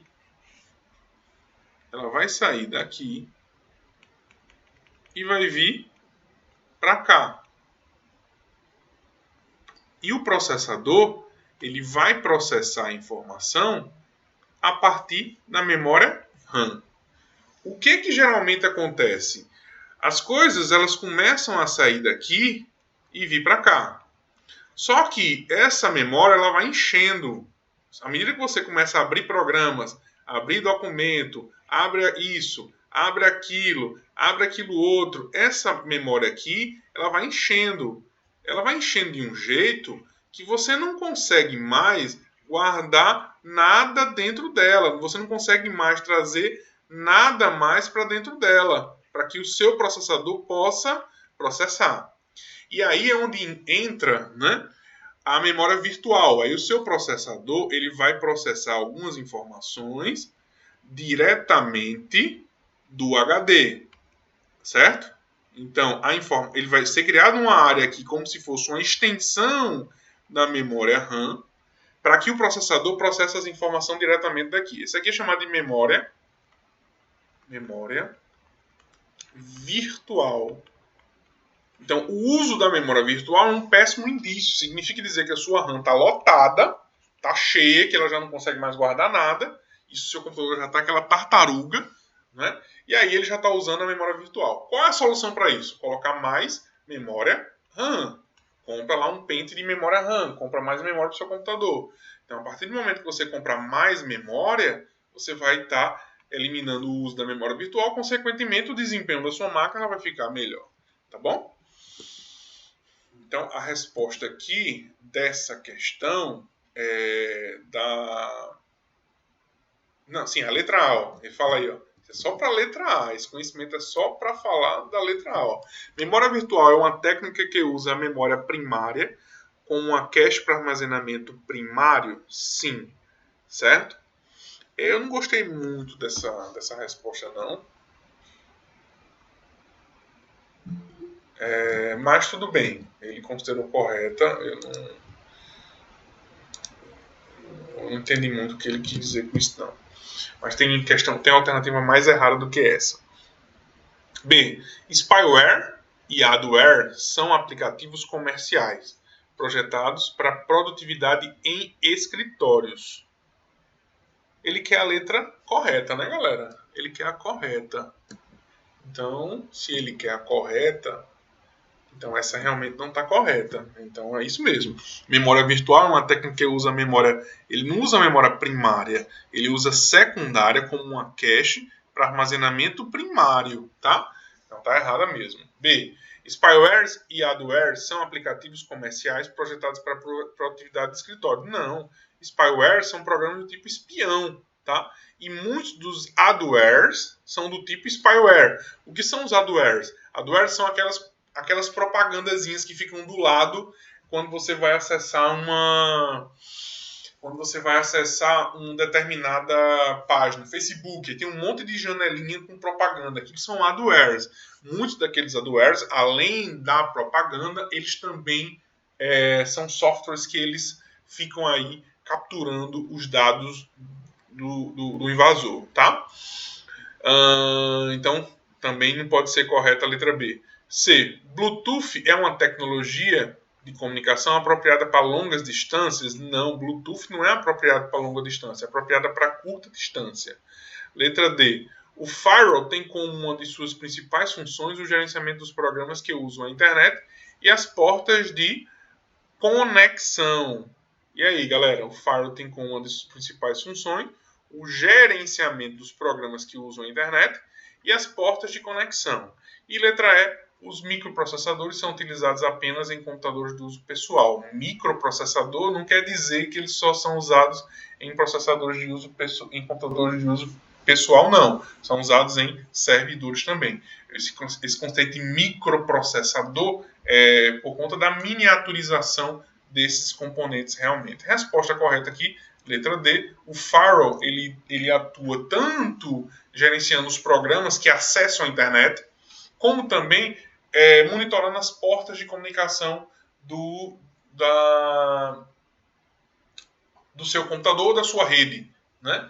Para evitar acessos indevidos, para evitar invasões, tá bom? Resposta letra D, CPCON sendo CPCON, tá? Vamos embora, deixa eu ver se tem alguma pergunta para vocês lá, para mim lá no chat. Isso, Márcio. Não, Alan Turing não, né? Alan Turing não, certo? Deixa eu ver aqui. Alan Turing, ele criou aí uma máquina, tá? Que conseguia... O Alan Turing, né? É um cientista aí da computação, né? Ele...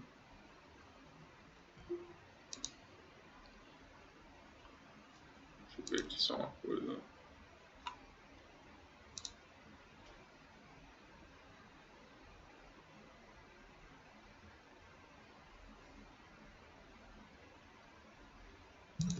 Deixa eu abrir aqui, tem mais gente querendo entrar. Edinalva casado. Vamos ver.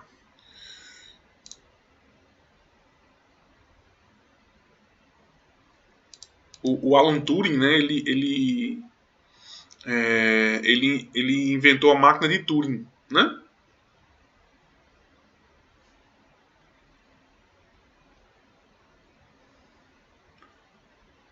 O nome do cara lá, da computação, deixa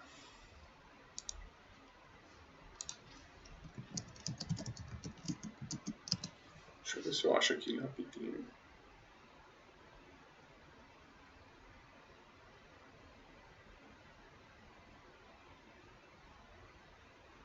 Vou lembrar até o final da aula aqui. Eu lembro. Bom, não importa não. Vamos embora. 10ª questão. CPCOM, Prefeitura de São José dos Piranhas. Assinale a alternativa que contém apenas tipos de programas considerados maliciosos, ou seja, perigosos, se estiverem instalados no computador. Vírus, compilador, não, compilador tem a ver com a execução de programas, tá? Quando você está desenvolvendo um programa, você compila aquele programa, não tem nada a ver. Spyware, sim. Trojan, sim. Worm, sim. Spyware, sim, são perigosos. Interpretador de programas também não é. Depurador também, os dois têm a ver com programação. Máquina virtual não é. Compilador não é. Editor também não é. Resposta, letra B, o Trojan Horse, é o cavalo de Troia, que é também conhecido como presente grego. Ele abre as portas de comunicação para o invasor, né? Ele entra no seu computador como se fosse uma coisa do bem, como se fosse uma coisa boa, e na verdade ele vai estar ali fazendo o quê? Ele vai estar ali abrindo as suas portas de comunicação para que outras pessoas, para que um atacante invada a sua máquina, né? Por que recebeu o nome de Cavalo de Troia? Veio da guerra dos gregos e os troianos, né? Onde os gregos deixaram na praia lá um cavalo, e os troianos entenderam aquilo como sendo um sinal de rendição. Trouxeram o cavalo para dentro lá do reino, e aí de noite eles abriram as portas para o invasor. E aí foi assim que os gregos ganharam a Guerra de Troia. Resumindo, né, a história da Guerra de Troia. Então, resposta aí, letra B de bola. Então, tem gente mais querendo entrar aqui, deixa eu habilitar. Mauro. Vou encerrar às 15 a minha aula, tá? Jamil. Isso, Gustavo. Von Neumann. Certo? Arquitetura de Von Neumann. Beleza. Gustavo me ajudou aí. Arquitetura de Von Neumann, tá? Von Neumann. Isso mesmo.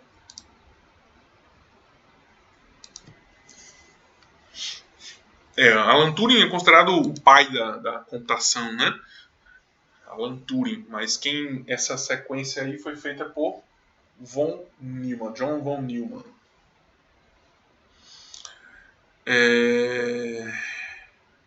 Vamos embora.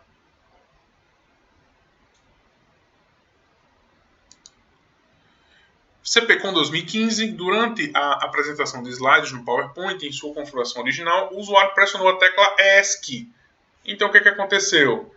Quando ele apertou a tecla ESC, ele terminou a apresentação. Tá? Bem simples, bem fácil essa 11ª questão. Letra A, terminou a apresentação. Vamos para a 12ª. No editor de texto Word, a extensão padrão tem, de Word 2010, a extensão padrão de um arquivo é o docx, né?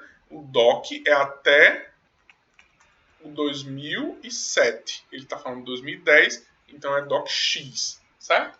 Professor, e qual a diferença do x, do doc para o docx? O x, né? Esse x significa o quê? A compressão. Os arquivos criados com o docx, eles têm um tamanho menor, eles têm uma compressão melhor. Então, 12ª, letra D de doido, tá? Vamos embora. Meu mouse sumiu, voltou. 13ª, CPCon 2020, Câmara de Santa Luzia, sobre rede de computadores, assinala a alternativa correta. O protocolo IPv4 trabalha com tamanho de endereço 32 bits e o IPv6 com 128 bits. Então, IPv4, sim, realmente é um endereçamento de 32 bits, e IPv6 trabalha com endereçamentos de 128 bits. Então, o IP, né, galera? O endereço IP é um endereço que é usado para identificar um computador na rede. Tá? O IP ele tem duas versões, o IP versão 4 e o IP versão 6, IPv4, IPv6. Tá? O IP versão 4 ele é um endereçamento de 32 bits e o IPv6 é um endereçamento de 128 bits, certo?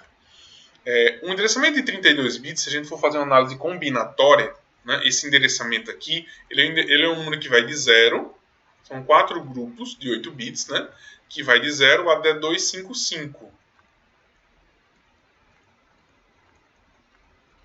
Então, por exemplo, 192.168.10.45. Isso é um endereçamento de 32 bits. Se a gente for fazer uma análise combinatória, aqui eu vou chegar a aproximadamente 2,9 bilhões de endereços IPs, de possibilidades de endereço IP. Isso aqui, galera, é pouco para a quantidade de pessoas que existem hoje conectadas e porque assim, mas professor, a gente não tem essa quantidade de pessoas na face da Terra. Não tem. Mas em compensação, às vezes uma pessoa utiliza 2, 3 endereços IPs, tá? Utiliza 2, 3 endereços IPs. Então, isso aqui ficou pequeno e aí surgiu o IPv6, que aí armazena um número muito maior. Se você quiser saber quanto, só é você fazer uma análise combinatória aí em cima de 128 e você vai, só você pegar 2 elevado a 128, você vai saber qual é esse número aí, 2 elevado a 128, certo? Você vai saber qual é esse número. Então a resposta letra A é a resposta correta. Letra B, ele diz, o protocolo DP é um protocolo orientado à conexão, garantindo, portanto, a entrega dos dados sem erros. Galera, quando a gente fala em protocolos, existem 2 protocolos da camada de transporte. Protocolo, o TCP e o UDP. O TCP é um protocolo orientado à conexão, ou seja, ele garante a entrega do pacote. E o UDP é um protocolo não orientado à conexão, ele não garante a entrega do pacote. Porém, ele é mais rápido. O TCP ele é mais lento, mas ele garante a entrega. Ele é orientado à conexão. O UDP ele é mais lento, porém ele é mais rápido, porém ele não garante a entrega. E ele falou aqui, ó, na letra B, ó, que o UDP é um protocolo orientado à conexão. Não, o TCP é um protocolo orientado à conexão. Letra C, o padrão de endereçamento IPv6 utiliza 4 conjuntos de 8 bits? Não, são 8 conjuntos de 16 bits. Isso aqui está falso. O protocolo TCP é um protocolo orientado à conexão. Não orientado à conexão? Não, é orientado à conexão. Não garantindo a entrega do pacote, ele garante a entrega do pacote. O HTTP é responsável pela comunicação junto ao servidor de e-mail. E-mail, HTTP é um protocolo que é usado para exibir página de internet. Inclusive, é importante você lembrar do HTTPS. Esse S vem de quê? Vem de seguro. Vem de seguro, certo? É um protocolo que é usado aí para que você envie as suas informações na internet com maior segurança, tá certo? Isso, Diogo, fica fácil de lembrar. TCP tem compromisso com o pacote.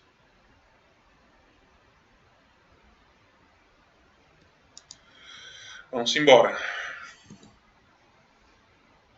Então, resposta aqui, letra A da 13ª questão. Pegou pesado, né? Para agente administrativo lá da Câmara de Santa Luzia, na Paraíba, tá? Pegou pesado aí a CPCOM. Vamos para a 14ª. Na figura a seguir é apresentado um extrato de uma planilha do Excel 2010, versão português. Extrato de uma planilha 2010, versão português. Aí, ó, ele deu aqui a planilha e ele disse o seguinte, ó.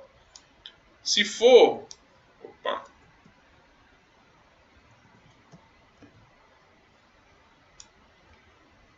Deixa eu voltar aqui. Se a fórmula exibida for aplicada à célula 4, o resultado correto apresentado será... Deixa eu pegar essa imagem aqui, porque essa qualidade não está muito boa. Pronto, deixa eu pegar essa imagem.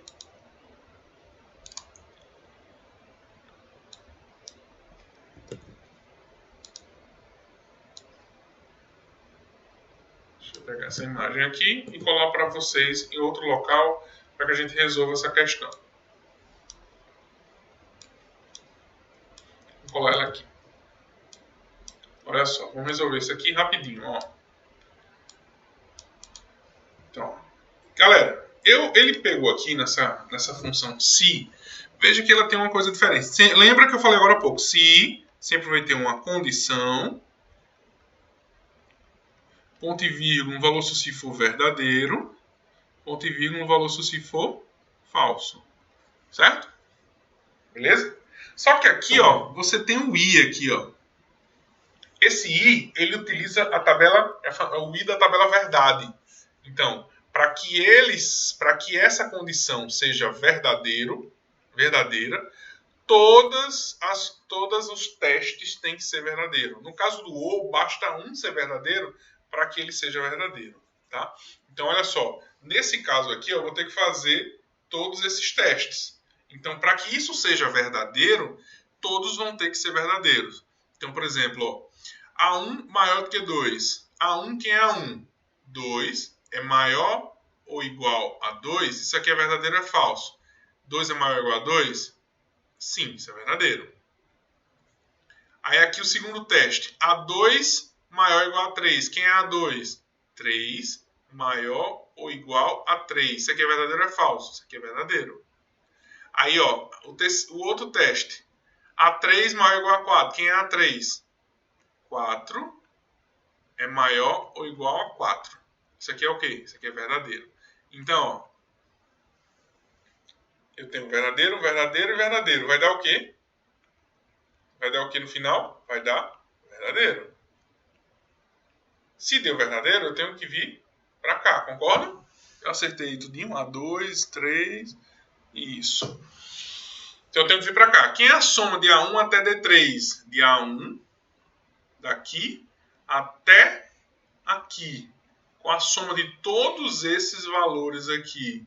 A soma de todos esses valores aqui vai dar 55. Certo? Vai dar 55. Beleza? Alguém não entendeu? Manu, Ângelo, todos colocaram 55 aí, perfeito. Vamos embora.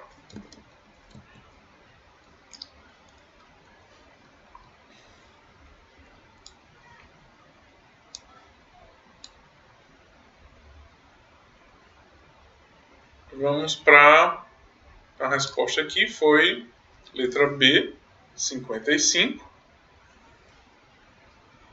Vamos para a 15ª, CPCOM. Ele fala sobre a função aleatório, né? Ele fala aí sobre a função aleatório. Deixa eu mudar aqui para vocês a apresentação.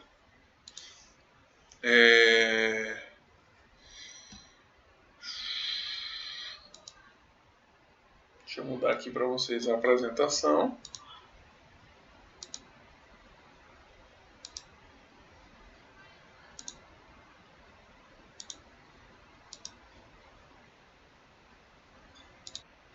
Deixa eu mostrar rapidinho essa... Oi. Posso falar?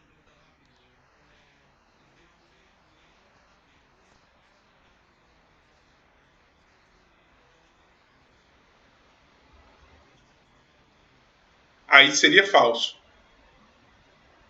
Porque no caso do I, né? No I, para ser verdadeiro, todos os testes têm que ser verdadeiro. Certo? No caso do ou, bastava um. Oi.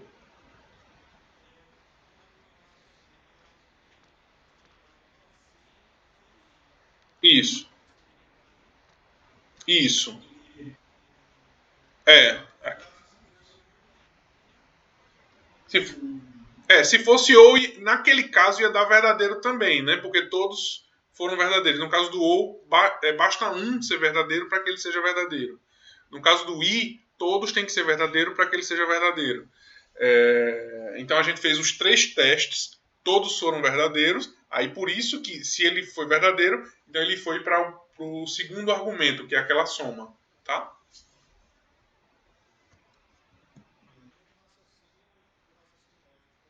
É justamente o raciocínio do raciocínio lógico. Perfeito. Aí, ó, galera. Aí vamos para agora a função aqui aleatório. Igual aleatório. Certo? Aleatório. Abre e fecha parênteses. Ele já diz aqui, ó. Aleatório retorna um número aleatório maior ou igual a 0 e menor que 1. Modificado quando recalculado, distribuído uniformemente. Ó. Então, ó. Faltou eu botar os parênteses. Então, ó, tá vendo? Ó? Se eu editar aqui, ó, vai ver que ele vai ficar mudando, ó. Tá vendo que ele tá mudando? Ele tá criando números aleatórios aí entre 0 e 1, tá? Entre 0 e 1. Então, a resposta correta para essa questão, aí, deixa eu mudar aqui a tela para vocês.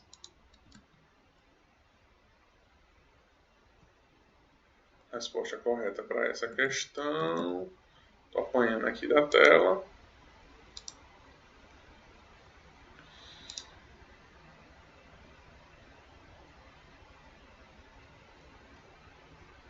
Manu, você viu? Você conseguiu entender agora? Beleza, perfeito. Deixa eu apresentar de novo aqui.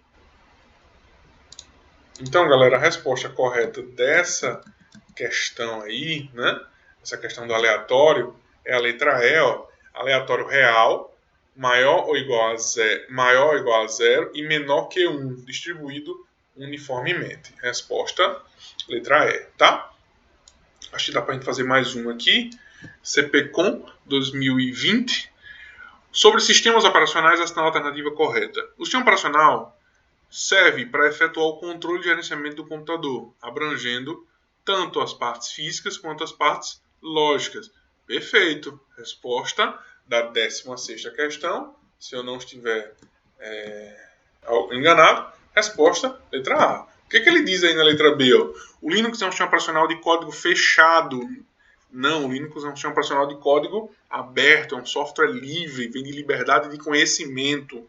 Letra C, o Windows é um sistema operacional de código aberto. Não, é um software comercial, é um software de código fechado. Letra D, um sistema operacional é um software aplicativo. Não, um sistema operacional é um software do tipo básico. Aplicativo quem é? É o Word, é o Excel, é o PowerPoint, é uma calculadora, é um Paintbrush, é um aplicativo. O aplicativo ele traz algum ele facilita a vida do usuário. Utilitário, ele facilita a vida, ele é um software que é feito para o utilitário é um software que ele é feito para ajudar a máquina de alguma forma. Por exemplo, um desfragmentador de disco, um gerenciador de memória e por aí vai, tá? Então, foi justamente essa palavrinha aqui, Manu, que ferrou com tudo, tá? Então, resposta letra A. Letra E. Um sistema operacional não é responsável pela gestão da memória de um computador. Falso, tá? Um sistema operacional ele é responsável pela gestão da memória de um computador, tá? Então, resposta letra A. Beleza, galera? Professor Marcos Igor já está na área aí. Como é que você está, meu amigo? O pessoal aqui falou. Obrigado, Flávia. Obrigado, Jéssica. Obrigado, Luane. Certo? Obrigado, Manu. Tá? Obrigado a todos por participarem. Agradeço demais. O professor Marcos Igor já está na área aí, mas eu tenho 1 minuto ainda. Eu consigo em 1 minuto responder uma questão. Vamos lá. A 17ª CPCOM 2020, Câmara de Santa Luzia. Considere as afirmações a seguir sobre navegadores web. São exemplos de navegadores o Firefox, o Edge e o Windows. Perfeito, são exemplos de navegadores. Lembrando que o Edge é um navegador padrão do Windows 10, né? É um navegador do Windows 10. Oi? Tá travando? E é? Ah, meu Deus. Que droga. Bom, vou parar aqui a apresentação, galera. Então foi algum problema aqui realmente na. Eu já. Vocês não imaginam aqui, eu tô aqui em Porto de Galinha, galera. Em Muro Alto aqui. E eu já briguei nesse hotel, viu? Porque eu cheguei aqui e a internet ontem não funcionava. Pois os caras deram um jeito aqui de fazer com que essa aula para que desse certo, tá? Mas pelo menos 3 horas já chegou aqui chegando aqui ao final da nossa reunião. Vocês estão me ouvindo ainda ou não? Voltou? Dá tempo eu só concluir essa questão? É a net daqui. Beleza, é a net daqui sim, tá? Mas foi uma confusão aqui. Eu pedi pro cara da TI melhorar a banda do meu endereço IP, ó, e foi confusão. Vamos lá, então A1, ó, são exemplos de navegadores? Esses aqui são. Então, o Windows 10, o navegador padrão dele é o Edge, tá? Mas no Windows 10 ainda vem o Internet Explorer, professor? Vem sim o Internet Explorer. 2. Um recurso do navegador Google Chrome, denominado modo de navegação anônima, permite navegar em sites e acessar páginas de internet sem gravar os históricos e informações de memória do computador. Beleza, galera? O navegação anônima ele não grava nada dentro do computador, tá? Com relação a histórico, formulários, senhas. Então, sempre que você for usar um computador de outra pessoa, certo? É melhor que você acesse através de uma navegação anônima para que ele não grave nenhum desses dados aí, tá? Então também está correto. Oi? Ah, é? Então pronto. Beleza. Então é quando eu inicio a apresentação ele trava.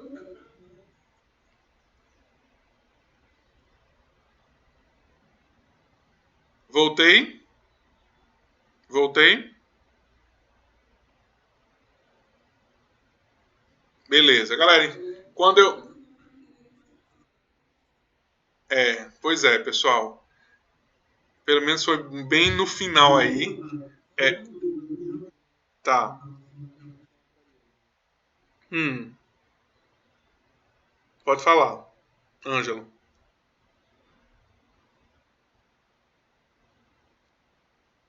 Ângelo? Pode falar. Certo, certo. Utilitário.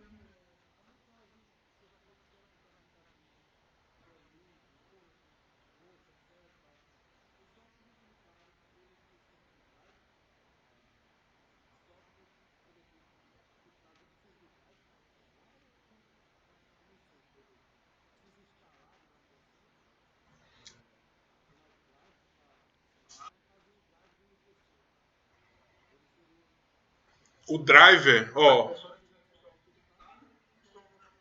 não, o driver, ele entra na categoria do software básico, tá? Ele entra como básico, como essencial para o funcionamento de alguma coisa. Então, quando a gente fala em software básico, quem são os softwares do tipo básico? Os sistemas operacionais e os drivers de aplicativos, certo? Os drivers de dispositivos, desculpa. E aí é sempre bom lembrar: drive é diferente de driver, com R.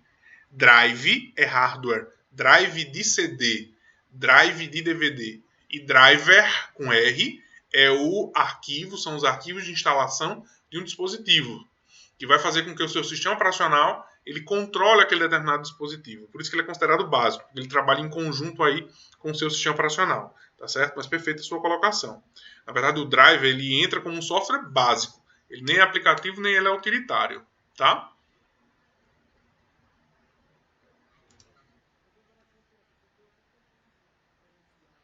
Uhum.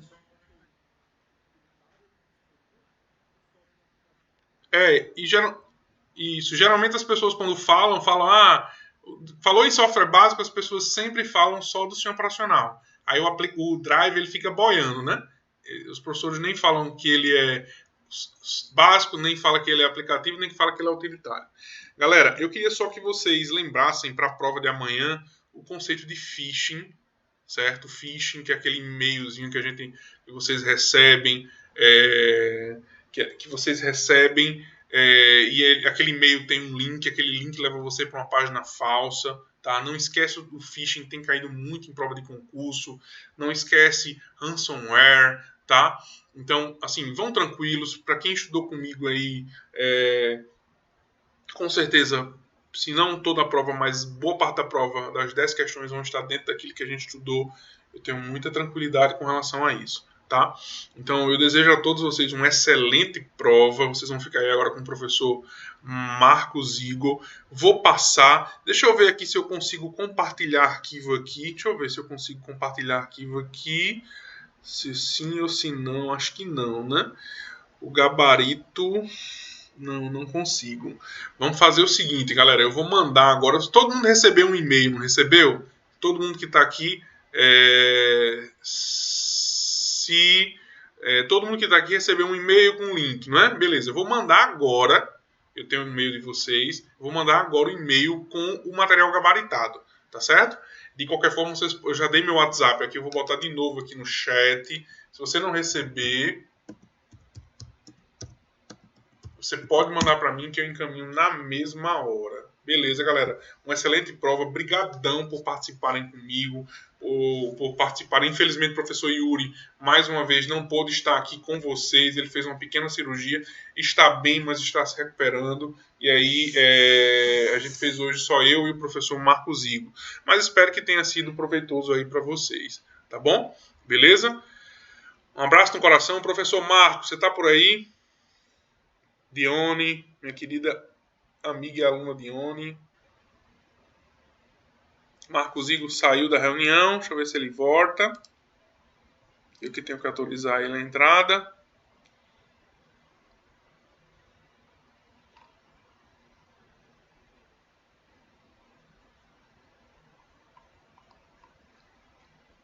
Valeu, galera. Deixa eu ver se o Marcos está aqui.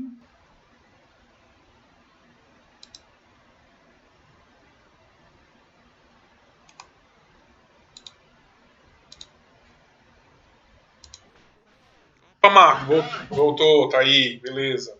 Show de bola, meu amigo.